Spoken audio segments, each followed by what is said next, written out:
And so I have joining with me this morning Stephanie Pruitt, who is a poet and social activist.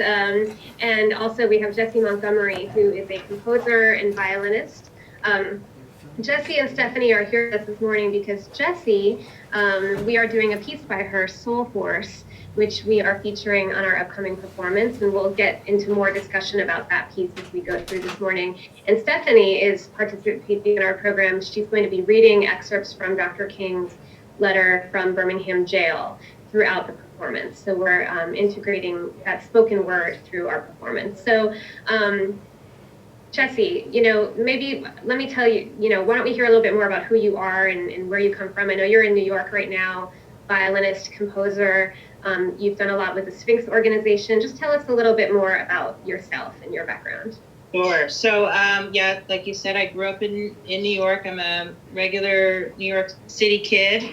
I went to a community music school called the 3rd Street Music School Settlement, which is one of the oldest settlement houses in New York. And I went on through conservatory, and after at some point during my conservatory training, I hooked up with the Sphinx organization, which is a national competition for Black and Latino string players.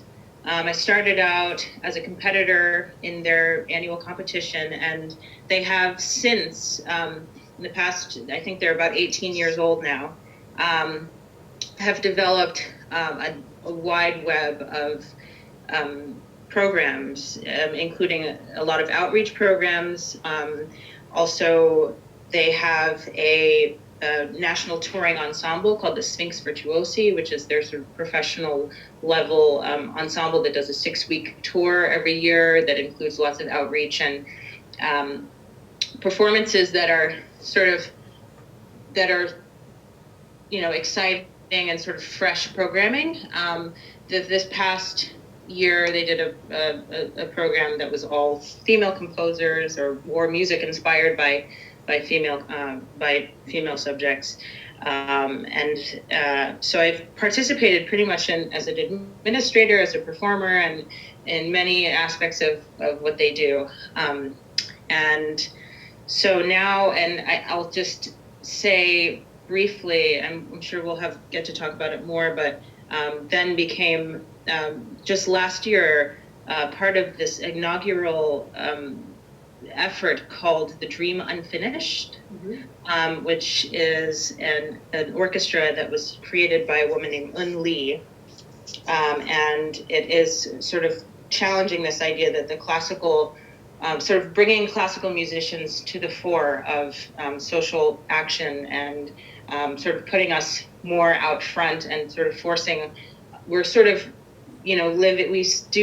classical musicians tend to isolate, and sort of forcing us into, current events and current social issues and being sort of more aware and taking more action. And so we'll talk about more. I would like to talk more about that as we go along. Yeah, absolutely. Stephanie, let's hear a little bit about you and your background, and specifically, you call yourself a social practice artist. So I'd love to hear more about that aspect of your artistic life and your path. Sure. My primary background is in poetry, literature, and creative writing. I have been writing for many, many years. I started probably in the 7th grade. I started by rewriting the ending of poems or short stories or novels in school that I read that I didn't like. So here I am, this 7th grader, rewriting, Emily Dickinson in the most ridiculous, crazy way. Mm-hmm. But a lot of my writing, as many poets, many artists started out, was focused on my inner world, focused on my interests, my curiosities, rarely thinking about how it might be received or how it might live in the outside world, the world beyond my writing table. But in more recent years, I found that there's artistry not only in the creation of the work and my process and craft, which I do love that more private aspect of it, but there's also an art to consciously crafting the way your work will live and operate in the world. So as a social practice artist, I believe that in addition to the medium of text, words, literature, or, some artists obviously use the medium of paint and canvas or musical instruments. Part of my medium is social interaction and collaboration. So I explore my curiosities. I create artistic experiences that call collaboration to the forefront, innovation. It's really about how art lives in the world, in communities and institutions. So I like to do things like publishing poems on the side of buildings and watching how people interact with them. I'm very interested in contemporary issues and exploring, social situations on the page, but also, with people moving around physically. So as a social practice artist, I want my work to live in the current day and impact the current day. That's great. So I'd love to start our conversation talking a little bit about our performance coming up very soon, and then we'll kind of lead to a bigger, broader discussion of our art and our work and how it leads and lives beyond this upcoming performance. So, Jessie, let's talk about Soul Force to begin. This is an orchestral work that was just premiered this summer that you composed for the Dream Unfinished, which you spoke about a moment ago. That there's a lot surrounding the title and the influences of this work. So I would love to hear a little bit more about that project and how this commission came to be, and then specifically the piece Soul Force and kind of what you were trying to say and do in that particular work. Right. So Un Lee, the founder of the Dream Unfinished, came to me last year around in January or so during the planning phase, and they scheduled the concert on the 1-year anniversary of Eric Garner's death. And so it was meant really to highlight the injustice of that event, and also to put classical musicians in a position that we're not normally used to being in, which is in this very direct social action, sort of giving voice to a political issue or civil rights issue. So we talked a bit about what it means to commission a young Black composer as their most current piece. The program also included a work by William Grant Still, who is probably the most highly celebrated African American composer today, and also a piece by Leonard Bernstein, who was also known for his participation in the civil rights movement in the 60s. So it was, and then my piece Soul Force. So we did talk about, should this piece, I'm sort of thinking about what Stephanie was saying, should this piece have in it some sort of reference or some sort of point of entry or point of interaction between, the listener and the music itself. As composers or creators, we sometimes that the idea of sort of making it that sort of, I don't want to say on the nose, or sort of that sort of obvious of a connection, it's like you don't want to go there or something, it's not going to, somehow it's going to take something away from the authenticity of what you're doing or something. I think it's not necessarily that's not necessarily how I think about it. And I thought, this piece should have, I think, in it some reference to Black culture and how much influence that music has had, not just on popular music, but of course, but on composers, on me personally. I draw a lot from the Black spiritual as a source for melodic writing and harmony, and traditionally composers do look to folk music, in order to sort of build their language, and I've chosen to do that in many respects in many of my pieces, and certainly in this work. So what this piece Soul Force ends up being as a sort of, it's a celebration, really, of different sort of styles. There's a number of different styles, sort of traditional Black folk music that goes through. There's some spiritual sort of in the beginning, which is sort of ends up being a very familiar sound to a lot of American audiences, since it's such a popular source. And then there's a section that's sort of like a funky, groovy section towards the end, and it sort of builds into this big, this big sort of like celebration at the end. So I thought it was important to highlight those styles and just actually really just try to get the orchestra to play those styles and use it as a way to sort of celebrate the contributions of Black music to not just popular music, but classical music in my case. I do consider myself a classical music composer, drawing on very, different elements, popular elements and other.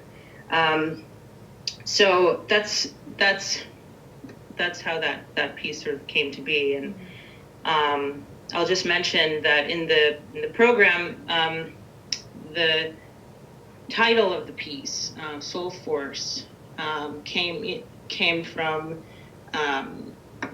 the Dr. King's I Have a Dream speech, in which he says, we must not allow our creative protest to degenerate into physical violence. Again and again, we must rise to the majestic heights of meeting physical force with soul force. And so, there he's describing, the right to protest without violence.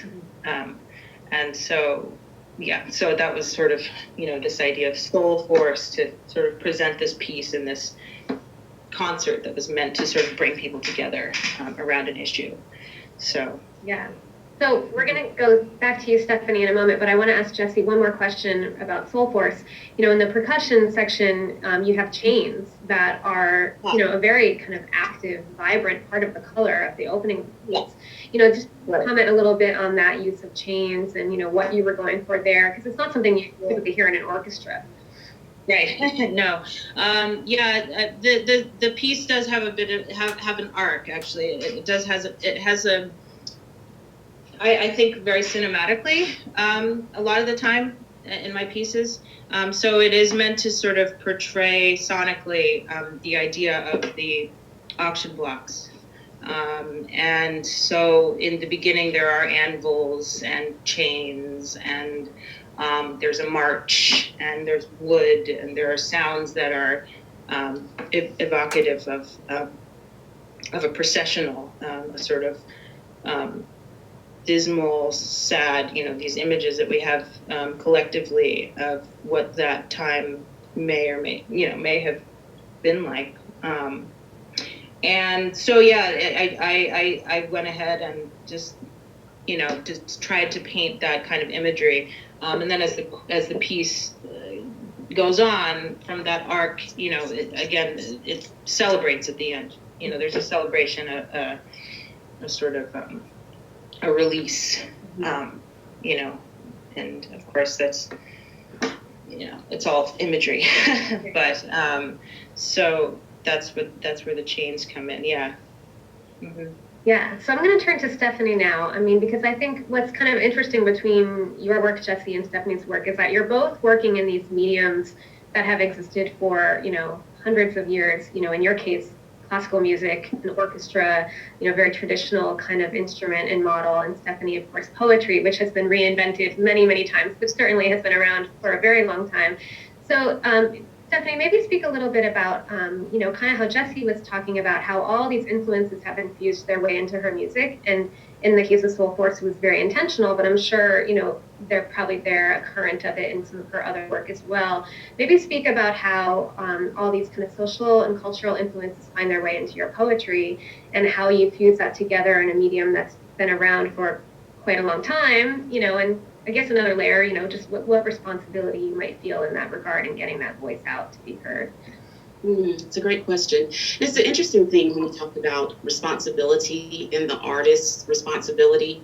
And I can't say that there's a singular responsibility that all artists have, but I think in general, artists strive to show up, to be present in the human experience, and take all of the possible influences from family, from conversations, culture, history, food, community, all of the many, many influences we have, and somehow bring them together and not necessarily overtly express them in our work. But the reality is that ideas and information, it's a cycle. It's what comes in somehow comes out.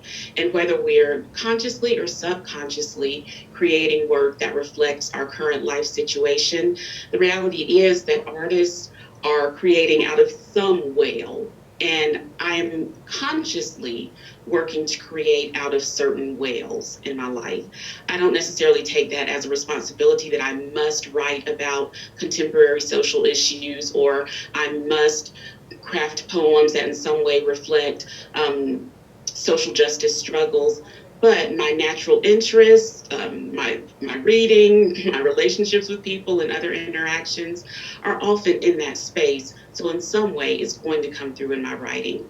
But I would be careful. There's the poet Richard Hugo, in a book called Triggering Town, wrote about being very careful as a poet not to take people in with you to the page, and not allowing people or pressures to like sit on your shoulder while you're writing. And I think any artist is doing this dance between opening the door of influence and kind of shutting the door and trying to create something out of a more innovative space. I've definitely felt that dance quite often, and I think Jessie referred to it in some ways about creating work that is responsive but not so overtly or obvious, coming from a specific place. So again, tying this back to responsibility in my writing, my responsibility, I believe, is to be honest, to be curious, to make connections, and to resist face value. Mm-hmm. I think at its core, art is hopefully exploring beyond the obvious and immediate.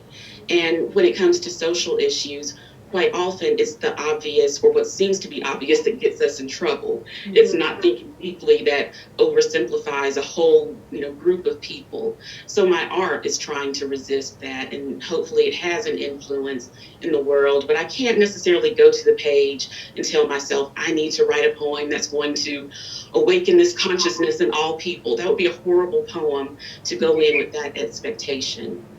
Yeah. Can you hear me okay? I got a little fuzzy. You okay?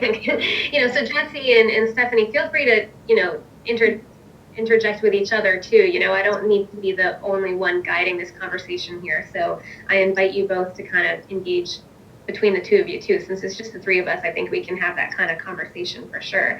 But Stephanie, I want to stick with you for one moment and ask about, in this concert, you are not bringing forward your own words. You are bringing forward the words of someone else, and in this case, Dr. King in his letter from Birmingham jail. So let's speak a little bit about, what that feels like, in this case, to be the performer, bringing forward someone else's words, and how, your own interpretation or your own prism might lay on top of that, and that giant task of, all that goes into that preparation.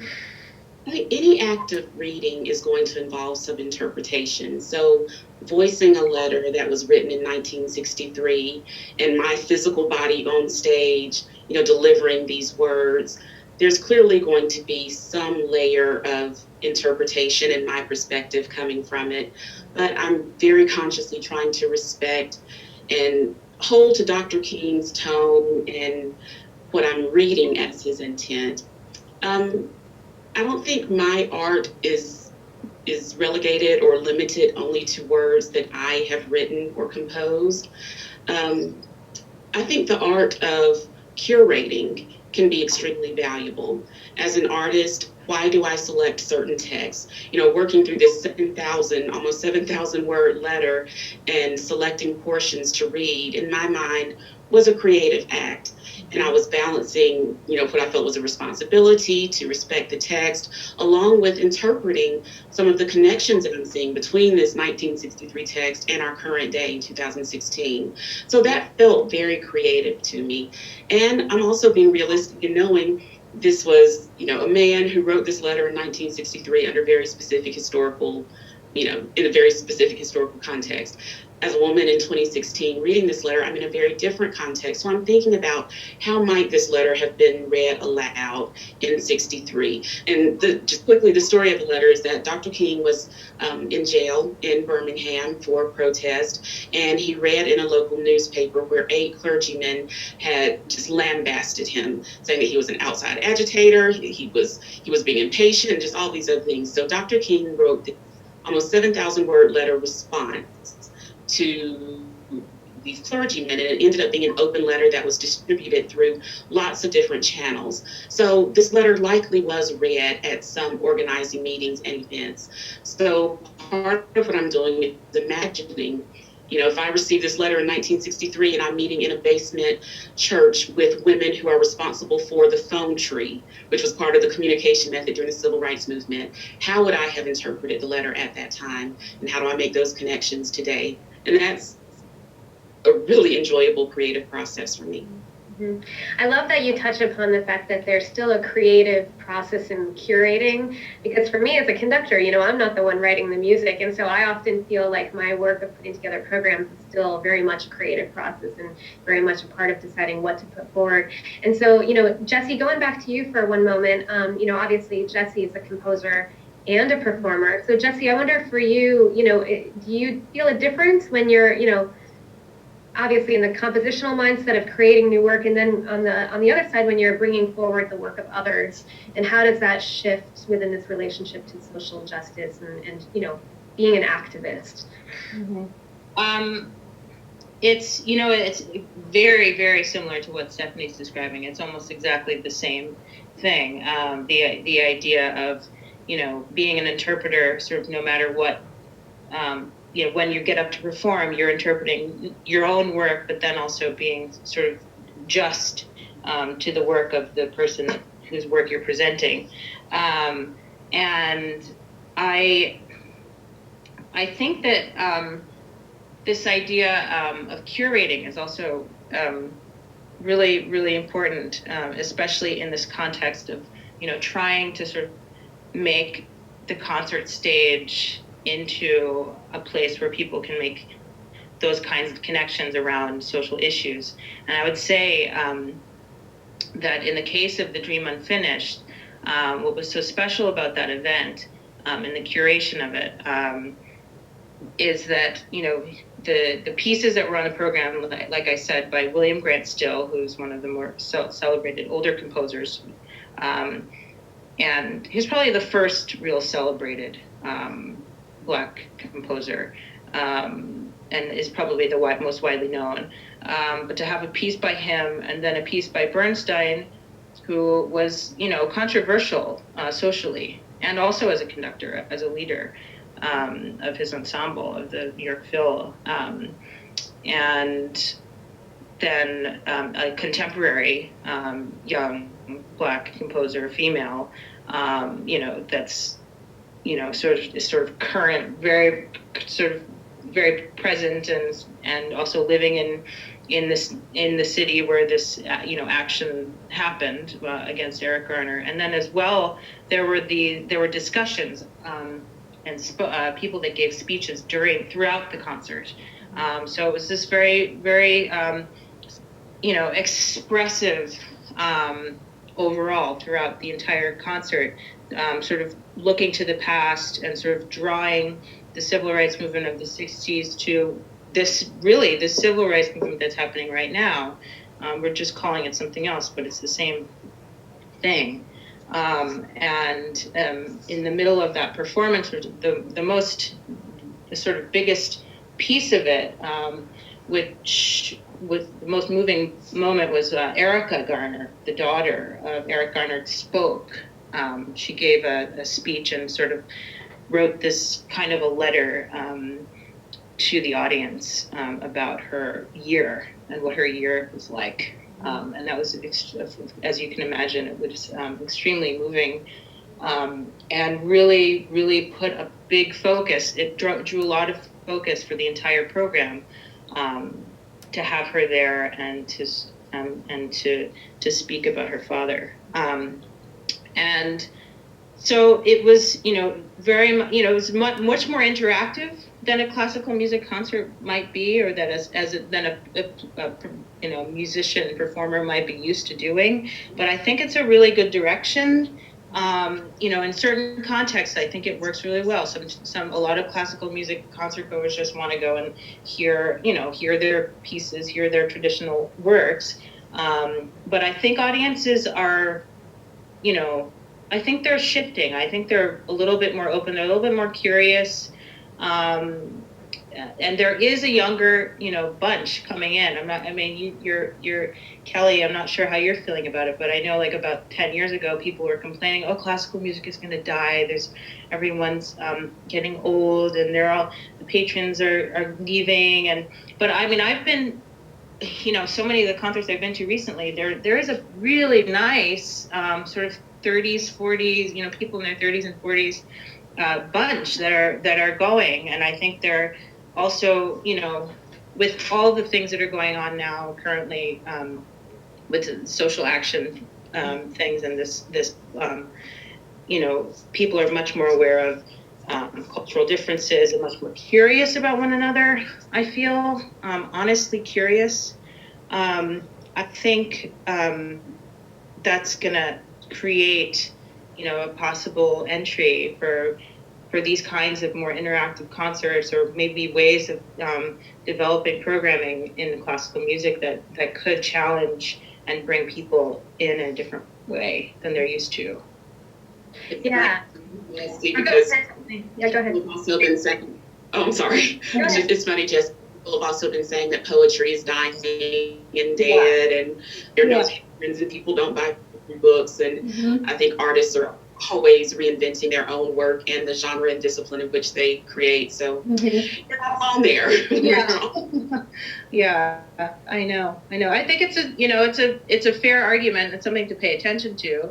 But we're all here, and we're still doing it, and we just have to really have faith in that. I wasn't expecting to turn around and have my colleague Un Lee. I just met her about a year ago, and she started this thing that is really pushing people forward. It's pushing boundaries, and it's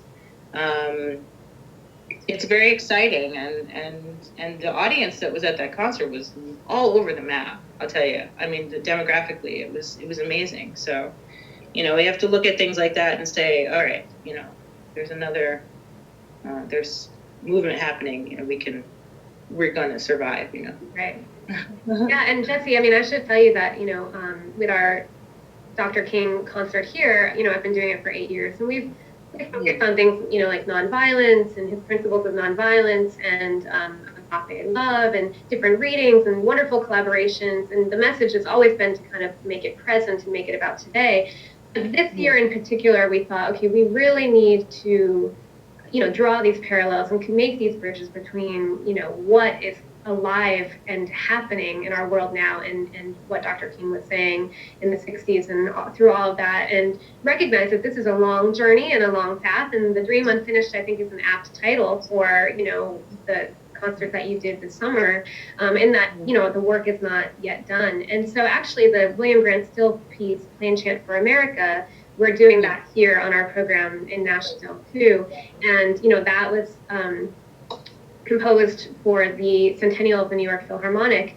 And so, it's the text, speaks about lynchings. And it's a very kind of, at times very direct, very dark text that is, stimulating thought and provoking, recognition that this is a long process and there's still work to be done. And so that's what drew me to find your piece, was that I was looking for young, contemporary, new voices, circling around these issues. And that's where I found Soul Force, which I was thrilled to find. But, obviously this work sometimes happens in the context of, Let Freedom Sing, celebrating the work of Dr. King. But I think you guys touch upon a very important point with institutions. How do we take this social justice and social activism and integrate it, into our wider programming, into, our day-to-day operations in these major cultural institutions, and kind of turn the needle, to kind of keep this progress moving. And so, we've kind of tiptoed around this, but just wonder if you guys have any other thoughts or comments on that particular aspect of what cultural arts institutions can be doing to create more of a place of belonging for, all kinds of people. Well, it makes me think of several things. Up here in Nashville, I know you're familiar with this, Kelly, and I know you're actively a part of REAL, Racial Equity and Arts Leadership, the Metro Nashville Arts Commission, and several other organizations, institutions have decided that it's important to have these conversations that are difficult and stop being polite and really talk about what institutions, organizations, communities, and artists are dealing with when it comes to racial equity, and that quite often balloons into other issues, economics and neighborhood divisions and that type of thing. So having the conversation is a big starting point. And I think artists are often trying to start conversations, or their work is, put into a context where it's going to possibly shock or disturb and hopefully lead to some questions. I think what's important is recognizing that institutions are living organizations. Sometimes we'll think about a museum or, a symphony organization, and the buildings are so large and the structures are so strong. They feel like they've been there forever. They're going to be there forever. And it's just, that's where they sit and stand. But the fact is, they're living, they're fluid, they're dynamic and changing because they're composed of people and individuals living in this time. And I think when we just recognize that, and recognize that institutions are in relationship with their audiences, with their employees, with the artists who work with them, and embrace that living kind of dynamic, then you see the natural response is going to be an embrace of the social world and the social issues we're dealing with. Mm-hmm. Jessie, you want to say anything about that? Yeah, I want to, just because I think just speaking from purely from classical music, the traditional, audience member, because it is such a long tradition, the actual concert going tradition. And so, there is this,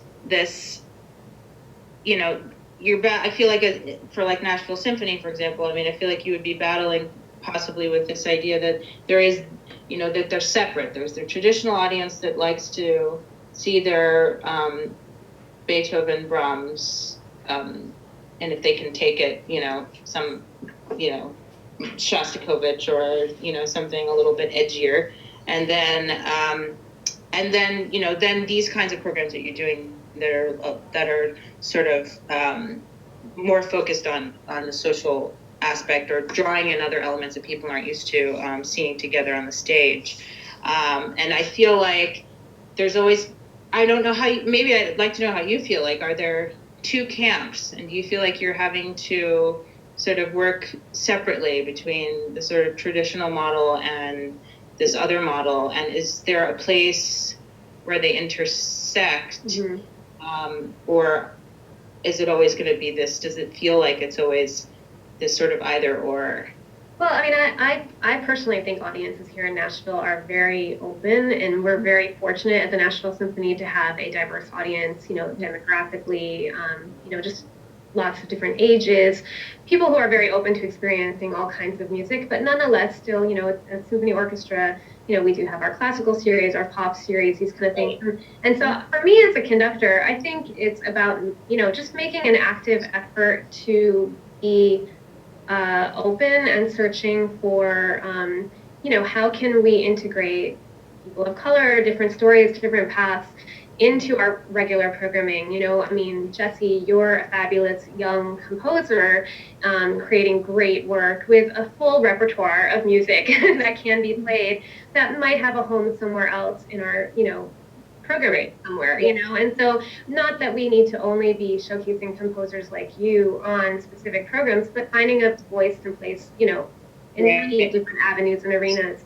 The other wonderful thing at Nashville Symphony that we just announced, we got some fabulous funding from the Mellon Foundation for a new program at Celerando, which we're going to be launching, which is to create basically a school for young musicians, people of color, where we're going to provide lessons, we're going to provide support to go to summer camps and summer festivals, and basically be training the next generation of orchestral players, because, we can solve at the back end where we have the screen in front of, blind auditions, but if we don't have diversity behind the screen coming forward to take the auditions, that are having the training and skills to dedicate themselves to a life in classical music, that's another whole obstacle and barrier. And so we want to do all we can to be creating kind of the pipeline of talent that can come forward into classical music. But, obviously there's so much work to be done. And I think as long as we're all making steps moving forward, we can have faith that change is happening, and it takes time. But yeah, I think there needs obviously to be a very kind of proactive assertion of creating opportunities for people of all kinds, and making an active effort as an artist to engage and encounter and experience and listen music that you may not be familiar with. Go to a concert that might have an audience that looks different from yourself or different opinions from yourself, and just experience that and see how that infuses into your own art and craft. So I think as long as we're all open to that, I think the future is quite bright, and I think the Nashville Symphony is doing really great work to make that happen here, which is really exciting. You guys, I want to turn a little bit to, kind of a bigger, broader discussion about, why is there this connection between arts and social justice? And, when we look at the civil rights movement, there were artists and singers and performers that would travel with Dr. King, and, freedom songs. Stephanie and I talked about this earlier today, freedom songs were often used as a method to, bring people together. Every year in our Martin Luther King performance, we sing "We Shall Overcome," and everybody holds hands, and the energy in the room is palpable. I mean, you can feel this connection between everyone there. So, why do you think there is this natural, innate connection between arts and social justice? And just curious to hear each of your thoughts on that topic. Sure. Well, Jessie? You can go first, yeah. Here we go. Well, I think one thing, in times of trouble, in challenging times, whether that's personal or, societal, I think we lean on the stories, the sounds, the feelings that give us comfort, or somehow bring a sense of regularity. And music, especially poetry, anything with rhythm, often brings a certain type of comfort and regularity in times of strife. Sometimes we just need a kind of guttural emotional reaction. And so the arts, the humanities are often that safe place where people you just need to get away, close your eyes, and just feel something beautiful. So I think that's just a general thing that happens. But more specifically, when it comes to social movements, I think actually part of it is more fundamental to how art operates and how social justice operates on kind of a structural level. So with any artistic discipline, what the devices, the literary devices, the musical devices, typically they're actually dealing with relationships. So symbolism or imagery or metaphor, it's dealing with a relationship between two objects that are seemingly disparate or unrelated, and they're bringing them into relation with one another. Rhythm is a relationship between sound and time. Let's see, with dance, it's a relationship with gravity and the body and moving through space, right? So anytime an artist is trying to bring two things into relationship that typically would not, necessarily come together, it's a challenging kind of craft aesthetic process that they're going through. Well, in like fashion, I think social justice is attempting to make this basic relationship between all of humanity. And while some of our baser thinking or some of our, some of our ways would have us separate and divide, social justice is telling us that there is a common humanity, that despite where we come from, what we look like, and all of our lifestyles, things that seem to be disparate, they're actually related. So since art is often bringing things into relation and social justice is bringing people and places and these dynamics into relation with one another, I think both of them operating on that same similar level kind of lend them to being contemporaries of one another. That's very well said. What do you think? I couldn't put it any better than that. It's very very clear what you're saying is right on point. I mean, I think just that what you're saying about finding relationships between seemingly disparate places or things or people, and that it's a human need, right, to make those connections, and I think that's perfect. Obviously, and also we can kind of admit, since we're in like company here, we can admit that artists are often the ones who are a little different. They see things differently. Yeah. Right. You're seeking a different perspective. They're often risk takers. So a lot of times social movements are built upon the early adopters, the ones who are willing to kind of go out on a limb. Artists are constantly doing that within their craft. So I think we often see some of the social possibilities that feel riskier or more dangerous to others. Artists are willing to take those risks and put themselves in those kind of emotionally dangerous or questionable spaces. So you talked about, Kelly, how artists often travel with Dr. King.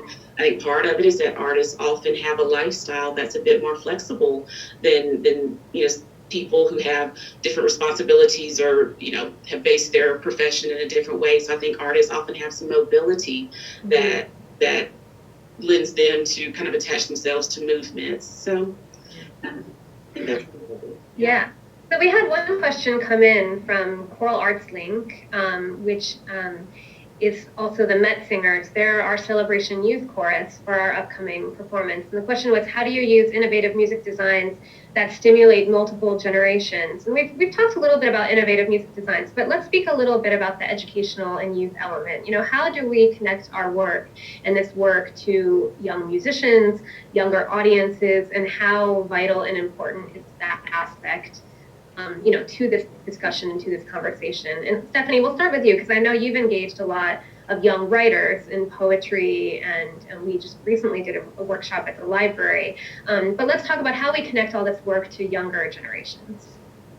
I think it's already connected, honestly, and hopefully you or Jessie can give another perspective because I oversimplify this in some ways, but I'll put it this way. When my daughter was young, we would go out to eat all sorts of places, and here's this 2 or 3 year old, and if octopus was on the menu, we were going to try octopus. And maybe that just tells you something about my personality, but I think a lot of it is in the way that you present new things. If you do it as if it's just a natural, everyday, this is what we all do it with confidence, respect young people, recognize that they are very observant and intelligent, and don't try to talk down to them. I think young people are often more receptive to works that for some reason we think would be beyond their range of interest. It's a matter of confidently presenting it and doing it in a space that's comfortable for them and respects them as a full engaged audience member. I'm right with you. I agree wholeheartedly. All right, Jessie, what do you think? Same. I completely agree. I can't tell you how many times we've played Weber, we've played in several string quartets. We do these outreach concerts, and we'll play Weber and Flumsatz, which is written in 1909, and it's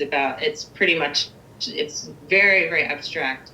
And they are, we play that, and then we play Haydn or something. And they're so into the Weber. They're just, it's something new, it's fresh. Nobody told them it was supposed to be.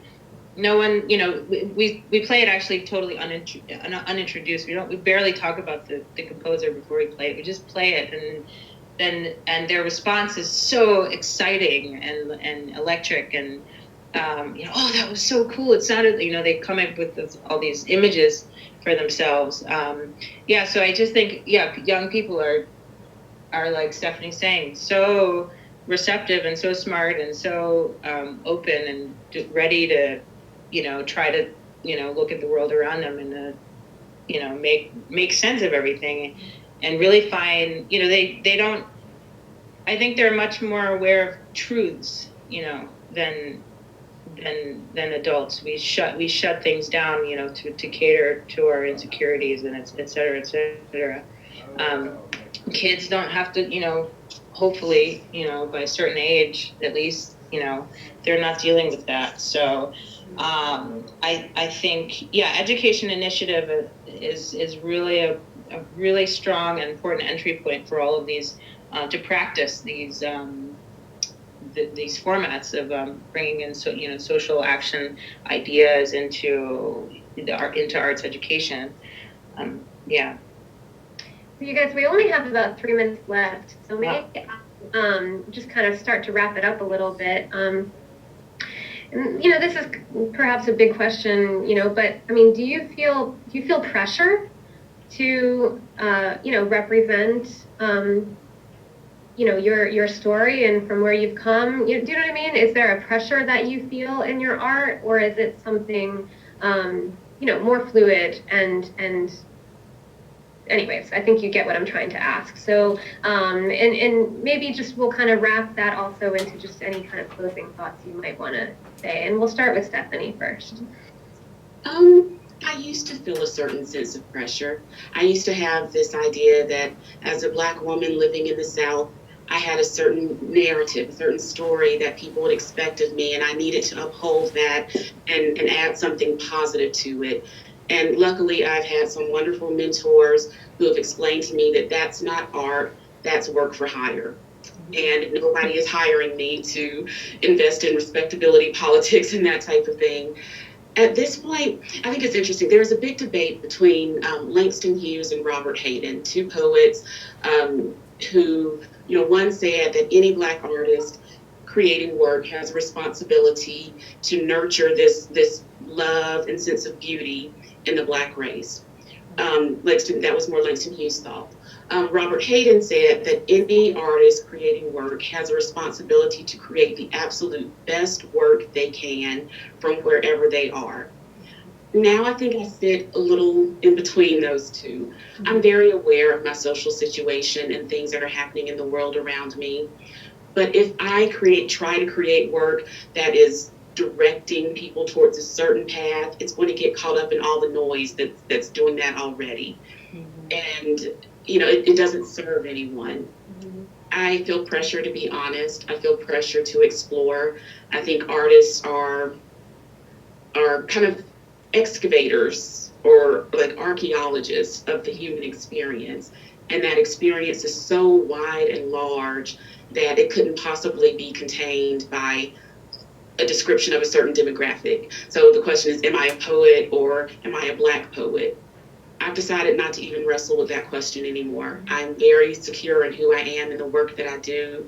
And, I'm just going to keep doing the work. That's what matters. It's funny because, being a conductor that's a woman, people, that always is a defining thing for me. What's it like being a woman conductor? And I'm a conductor. And, but I am a woman too. And so, it's just, that's who I am, and that comes forward in my art as it may, but it's not something I give specific thought to. But it is part of who we are, and obviously that's something to embrace and love too. Jessie, what do you think about all of this? I feel similarly to the both of you in that, I only recently have really been feeling this pressure kind of thing, and having to grapple with it a little bit and sort of find my, really think about whenever these questions come up, is my voice a Black woman composer voice, or is it something else? Does it have that narrow of a definition? And the answer that I keep telling myself is no. And so and that and that just by being myself, I can represent those things for people. But in terms of, the actual act of creating something, it's been, it was presented to me to create a piece like Soul Force for a specific event and for a specific purpose. And in that, I'm very happy to participate in the exercise and to contribute something that people can hold on to, that has a certain meaning or a certain expectation, and it worked very well in that context. It's not something that I would sign on for, repeatedly, or at least back to back, just in terms of my own creative process and how I make my own discoveries. And, my sources come from so many different places. Growing up in New York and living in the 90s and listening to alt rock and Bartok and being really kind of a strange listener in that sense. And so it's there's a pressure, but I think Stephanie touched on it earlier that naturally, as artists, as creators, as expressors, being out there expressing ourselves, we are going to naturally be contributing to a contemporary, social consciousness. And I think just in the act of doing that, I think we're already sort of, we can take the pressure off and the labels off and just do the thing, do the work. Yeah. Something just occurred to me. I love the way you phrased that, Jessie. And you talked about, growing up listening to rock and Bartok and all these other influences. Yeah. And I think there is this idea sometimes that by saying, well, she's a woman composer, she's a Black composer, there's an idea that that's a narrowing. But it just occurred to me that as artists, we are actually reframing that and saying, being a Black composer is actually this widening. There's such a wide path of what that means. So it's not that you have to set that aside, otherwise you're, herded into this little niche. It's that you're actually showing how wide of a space that is. And that's so much more glorious to be something so much, a great multitude. Right. How vast the culture actually is. Yeah. How wide of a net we cast. Yeah. Mm-hmm. Beautiful. You both have been fabulous. This has been fun. Yeah. I'm so glad that we had the opportunity to chat together. I want to thank everybody that was listening in. There's Rebecca, I see Corey, I see Kelly and Justin and Jonathan and Margaret, and I think I got everybody that was listening in. So thank you for, being a part of this conversation with all of us here. And Corey, did I say you? Corey, good to see you too. We hope we can do this again many, many, many times. Of course, the concert that we are discussing is coming up on Sunday evening at 7:00 at the Nashville Symphony. But this is a long conversation and an ongoing journey that we all share together, and we're just thrilled to be able to share this experience. So thank you, Stephanie. Thank you, Jessie. And I hope we chat again soon. Thanks. Thanks. Okay. Bye. Okay. Thank you.